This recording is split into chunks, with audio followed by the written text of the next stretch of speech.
On the morning of the 10th of November 1943, on a bare, cold Italian mountainside called Monte Rotondo, an American lieutenant stood in the path of roughly 100 German soldiers and refused to move. He already had a bullet through his side, his chest, his face, and his hands were torn and bleeding from grenade fragments. His canteen had been shot off his belt, and his field glasses had been shattered against him. By every reasonable measure he was a casualty, a man who should have been on his way to the rear. Instead, Lieutenant Maurice Britt was standing at the front of a handful of his men, throwing grenades as fast as he could pull the pins, and almost single-handedly breaking apart a German counterattack that outnumbered him many times over. A year earlier, he had been playing professional football. The situation on Monte Rotondo was desperate, and it was simple. Britt's company held a position on the mountain that anchored part of the American line, and if the Germans took it back, they could isolate and cut off an entire battalion. Hundreds of men. So when the enemy came surging up the slope that morning, roughly 100 strong, throwing grenades and firing machine pistols and machine guns and rifles at close range, there was no option to fall back. The position had to hold, and holding it fell, in large part, to one very large, very stubborn lieutenant who had already decided that he was not going to be the reason the line broke. Britt moved to where the fighting was heaviest, gathered the handful of men still with him, and turned that patch of mountainside into a wall the Germans could not get past. Think about what the attacking Germans were actually seeing. They had the numbers, they had the momentum, and they were pressing an American position they had every reason to expect would crack under 100 men. And what stopped them was, more than anything else, one enormous soldier who simply would not go down, a man taking hits, visibly bleeding, and still standing, still throwing, still firing, still shouting his men into place. Every time the attack surged toward a weak point, he was there. Every time it looked like the line might give, he closed the gap himself. To the Germans cupping up that slope, it must have seemed as though the position had one immovable object at the center of it that no amount of fire could remove. And that object was a rookie NFL end named Footsie Britt. Britt fought that battle with whatever came to hand, and there was a lot of it.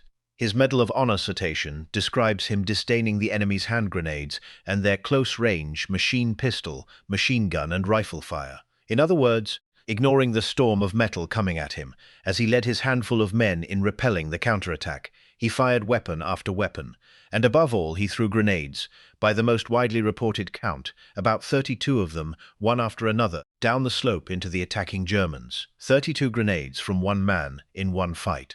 It is such an extraordinary number that it has become the single most remembered detail of the whole action, and it is the heart of how a 100-man attack was broken by a bleeding lieutenant and a few riflemen. Please take a moment to subscribe to the channel and to give this video a like, and stay with us all the way to the end.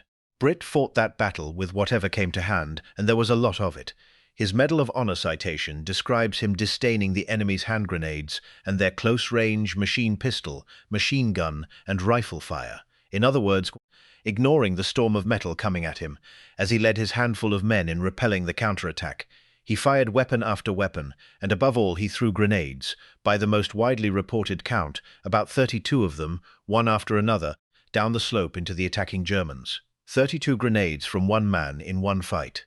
It is such an extraordinary number that it has become the single most remembered detail of the whole action, and it is the heart of how a 100-man attack was broken by a bleeding lieutenant and a few riflemen.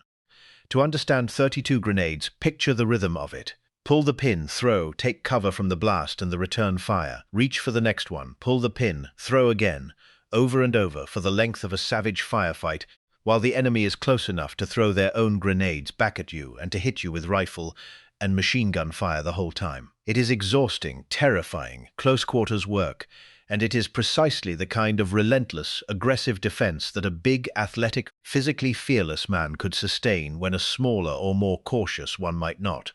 Britt kept it up until the slope in front of his position was swept clean, and the German attack, which had come on so confidently, began to falter and break apart under the sheer volume of fire coming from so few men.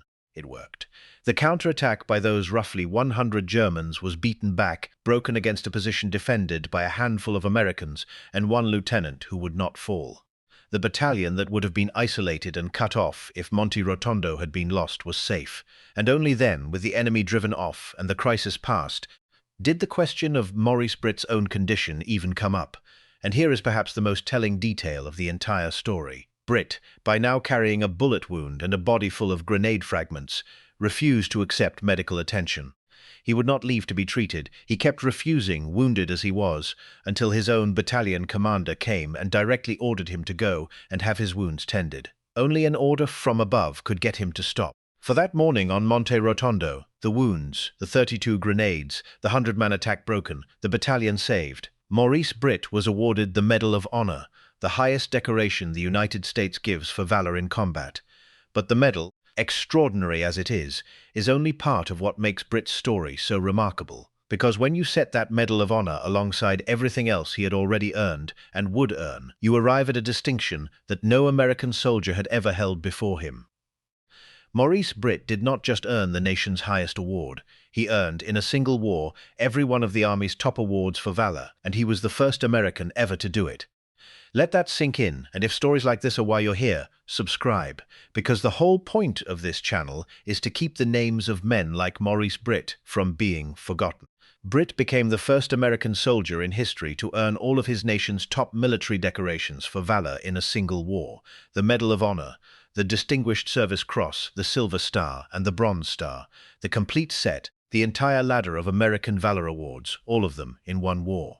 On top of those, he was given 4 Purple Hearts for his wounds, and even foreign honors, the British Military Cross and the Italian Medal of Military Valor.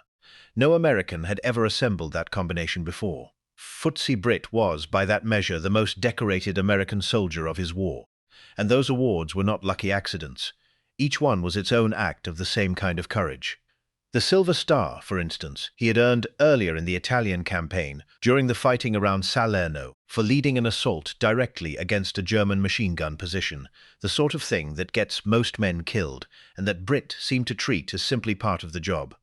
There was a Bronze Star for valor for another action, just days before Monte Rotondo. Trace his path from the beaches through the mountains of Italy, and it is a steady drumbeat of exactly this, leading from the front, closing with the enemy, taking wounds and continuing.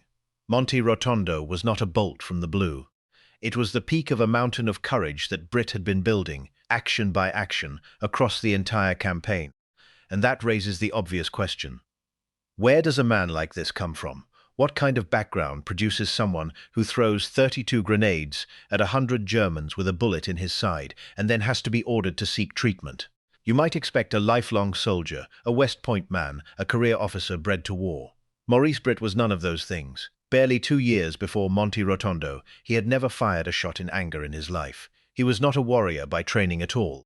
He was an athlete, a big, gifted, well-known college and professional football player, a young man whose name Americans knew from the sports pages, not the casualty lists. To understand the soldier on that mountain, you have to go back to the football field. So let us go back before the mountains of Italy, before the Silver Star and the machine gun nests, before the uniform entirely, to a stadium in Arkansas and a rookie season in the National Football League, and to the ordinary young athlete who could not possibly have known what was coming. To understand the man who would not fall on Monte Rotondo, you have to understand who Maurice Britt was, before the war reached out and took him, and the country he left behind when he traded a football for a rifle. This is the story underneath the story, the football field that produced the soldier. Let us widen the lens all the way back. Maurice Lee Britt was born in 1919 in Carlisle, Arkansas, and he grew up into an enormous, athletic young man. Big enough that his size 13 shoes earned him the nickname that stuck to him for the rest of his life, Footsie. He went to the University of Arkansas, and there he became a genuine star, a standout in both football and basketball, an all-conference end on the football team whose name was known across the state. He graduated in 1941. One of the most celebrated college athletes Arkansas had produced, a big, popular, gifted young man with the brightest of futures in front of him, and a body built for the playing field rather than the battlefield. And that future, for a moment, looked exactly as bright as it should have. Because in 1941, Maurice Britt turned professional. He signed with the Detroit Lions of the National Football League and played his rookie season as an end, a real, honest-to-goodness professional football player, at a time when that was a rare and notable thing. He was living the dream that thousands of young athletes chase and almost none reach. And then, in December of that same rookie year, the Japanese attacked Pearl Harbor, and the United States was at war, and everything changed in an instant.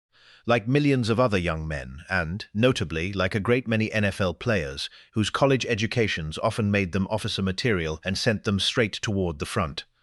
Maurice Britt set the football aside and answered the call. He was commissioned into the army, and his real education began. Britt was assigned to the 30th Infantry Regiment of the 3rd Infantry Division, and in November of 1942, a full year before Monte Rotondo, he arrived in North Africa, a 23-year-old former football player learning the brutal business of war as he went. And he learned it fast. From North Africa, his division went on to the invasion of Sicily, and then to the hard slog up the Italian mainland, Salerno, and then into the mountains of the German winter line, the belt of fortified high ground the Germans held to block the Allied road toward Rome. It was miserable, grinding mountain by mountain, fighting in the cold and the mud of an Italian autumn. And it was in that campaign, on one of those contested mountains north of a town called Mignano, that Britt's company was ordered to take and hold Monte Rotondo. So hold the whole arc in your mind now. A celebrated Arkansas athlete, a professional football player living his dream, who set it all down the moment his country was attacked, and turned himself, in the space of a single hard year, into one of the finest combat leaders in the United States Army. When you know that the man throwing 32 grenades on Monte Rotondo had, 2 years earlier, been catching passes in an NFL stadium, the stand on that mountain becomes something more than a feat of arms. It becomes the story of what an ordinary, gifted young American was willing to become when everything was on the line. And what the war did to that young man's body over the months that followed, and what he built afterward, in spite of it, is the last part of the story. The war was not finished with Maurice Britt. Just 3 months after Monte Rotondo, in February of 1944, at the desperate Anzio beachhead further up the Italian coast, Britt was seriously wounded once again, and this time the damage could not be patched and sent back to the line. His right arm was so badly wounded that it had to be amputated.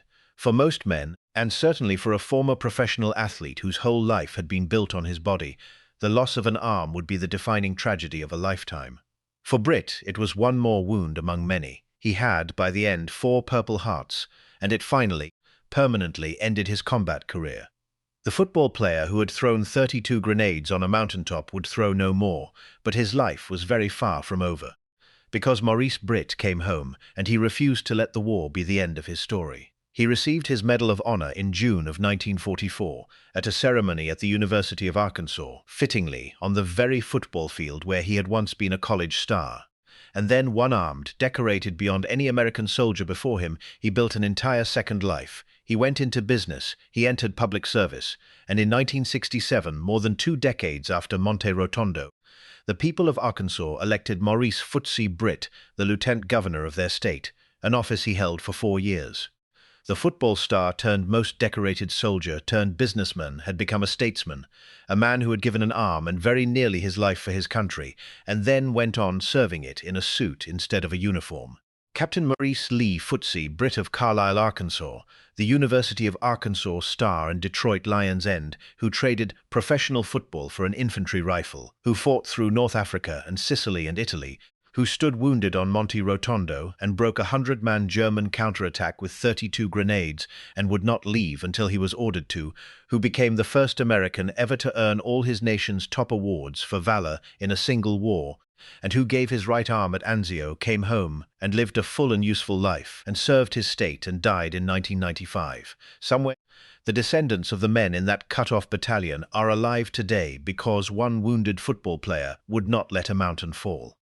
There is something clarifying about a man who had every reason to fall and simply would not. Maurice Britt was wealthy in the things that make falling easy to forgive: talent, fame, a bright future, and finally a body full of wounds that gave him every excuse in the world. He set all of it aside, again and again, for the men beside him. That is the whole of it. And most people have never heard his name, which is exactly why places like this comment section matter.